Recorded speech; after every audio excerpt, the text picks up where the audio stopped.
Salam, salam sejahtera buat kita semua, dimanapun kita berada saat ini.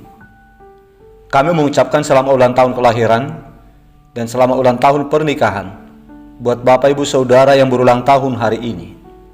Semoga Tuhan memberikan umur yang panjang, memberikan kesehatan dan sukacita buat saudara. Dan buat Bapak Ibu Saudara yang sedang menderita sakit, kami turut mendoakan kiranya Tuhan memberikan kesembuhan buat saudara. Demikian juga untuk Bapak Ibu Saudara yang mempunyai pergumulan hidup, kiranya kuasa Tuhan menolong dan memulihkan keadaan kehidupan saudara kembali. Bapak Ibu Saudara yang terkasih, sebelum kita mendengarkan firman Tuhan renungan hari ini, marilah kita terlebih dahulu memuji Tuhan dengan menyanyikan buku ND nomor 461 ayat 2.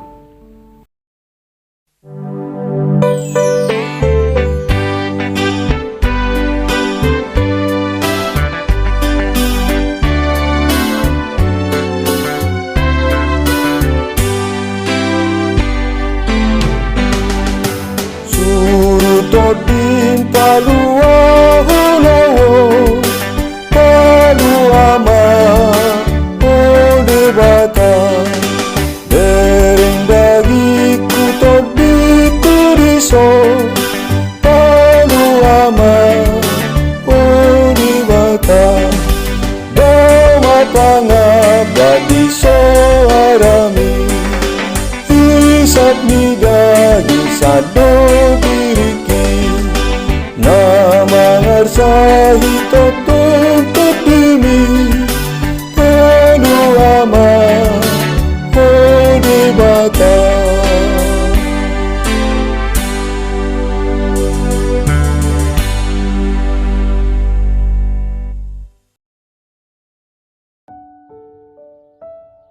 Kasih karunia dan damai sejahtera dari Allah Bapa kita dan dari Tuhan Yesus Kristus menyertai saudara.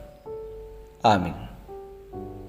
Bapak Ibu Saudara yang terkasih, firman Tuhan renungan untuk kita hari ini tertulis dalam kitab Efesus pasal 1 ayat 17 yang berkata demikian.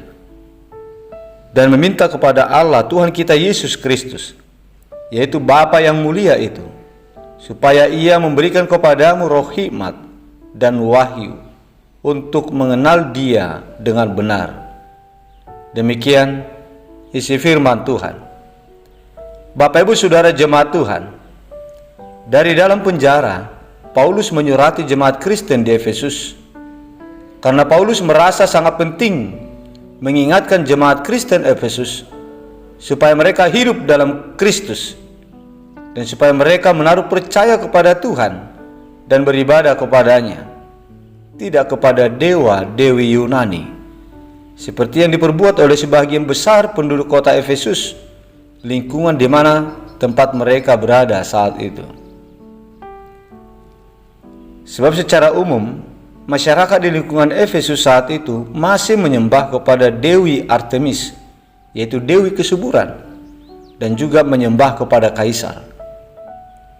Keadaan inilah yang memotivasi Rasul Paulus untuk membentengi jemaat Efesus lewat suratnya yang berisikan nasihat, himbauan, dan juga perintah.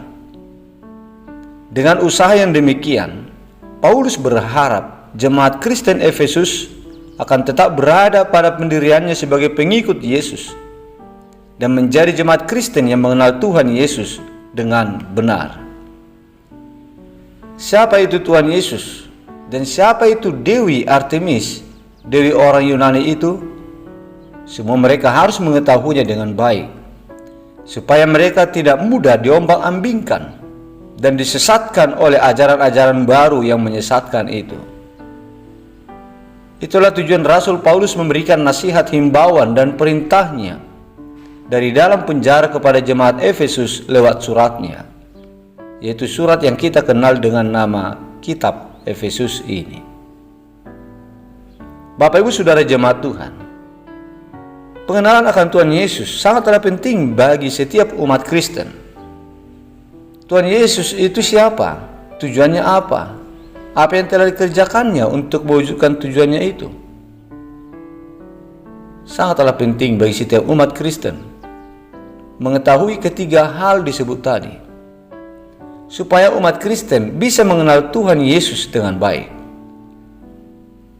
Namun demikian, bukan dengan kekuatan, bukan juga kepintaran yang memampukan kita untuk mengenal Tuhan Yesus, tetapi roh hikmat yang dari Tuhan Allah. Kalau manusia berusaha untuk mengenal Tuhan Yesus dengan mengandalkan pikiran dan kekuatannya, manusia itu tidak akan pernah bisa mengenal Tuhan dengan baik. Itu sebabnya ada orang yang berkata bahwa Tuhan orang Kristen itu ada 3. Ada juga yang mengatakan Allah orang Kristen itu beranak. Ada juga yang mengatakan Tuhan orang Kristen itu lemah, kalah oleh manusia dan mati. Jemaat Tuhan, begitulah hasilnya kalau pikiran dan kekuatan manusia yang diandalkan untuk mengetahui atau untuk mengenal Tuhan Yesus. Sebab logika berpikir manusia tidaklah sanggup untuk memahami Tuhan Allah beserta jalan-jalannya. Tuhan sudah mengingatkan kita tentang itu lewat firman-Nya seperti yang tertulis dalam kitab Nabi Yesaya pasal 55 ayat 9 yang berkata, "Seperti tingginya langit dari bumi, demikianlah tingginya jalanku dari jalanmu dan rancanganku dari rancanganmu." Bapak Ibu Saudara jemaat Tuhan, melalui renungan pada poin ini, kepada kita diingatkan bahwa mengenal Tuhan itu sangatlah penting bagi kita. Janganlah kita menjadi orang yang ikut-ikutan saja atau menjadi pengikut agama warisan.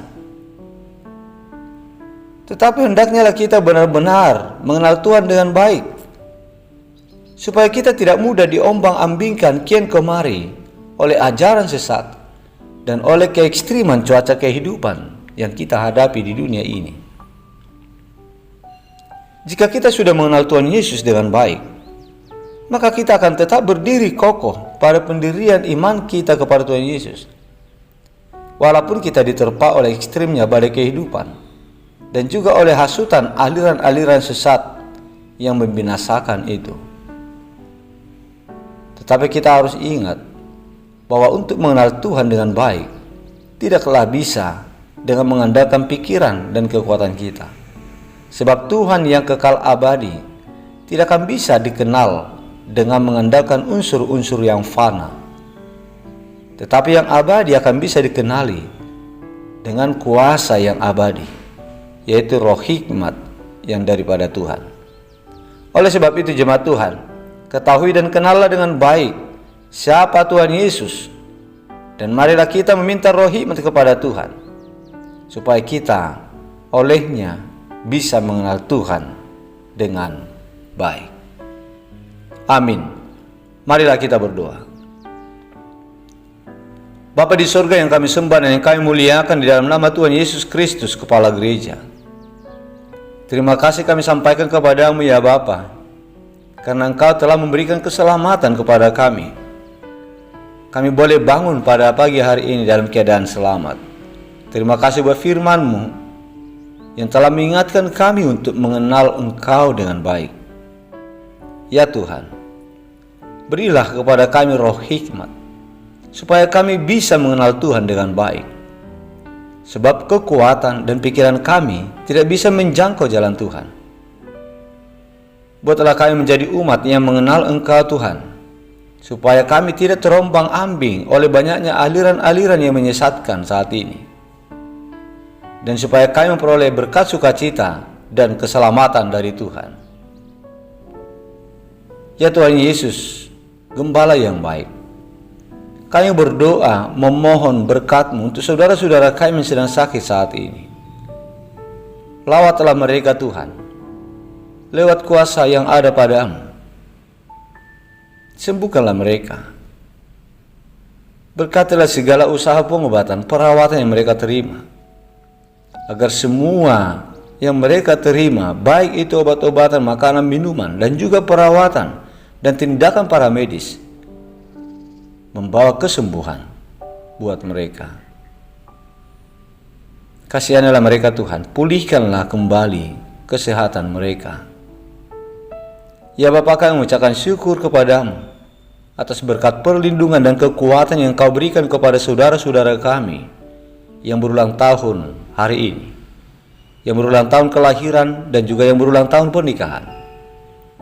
Biarlah kiranya Engkau berkenan Tuhan, selalu menggembalakan mereka, menuntun hidup mereka di hari-hari yang baru, di tahun yang Kau tambahkan kepada mereka.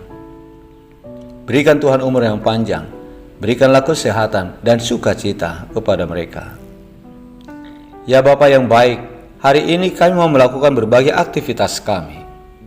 Kami mohon perlindungan Tuhan untuk kami satu hari ini. Berilah hikmat, kekuatan dan keselamatan kepada kami dalam setiap pekerjaan dan aktivitas kami. Dan berkatilah semua kehidupan kami hari ini.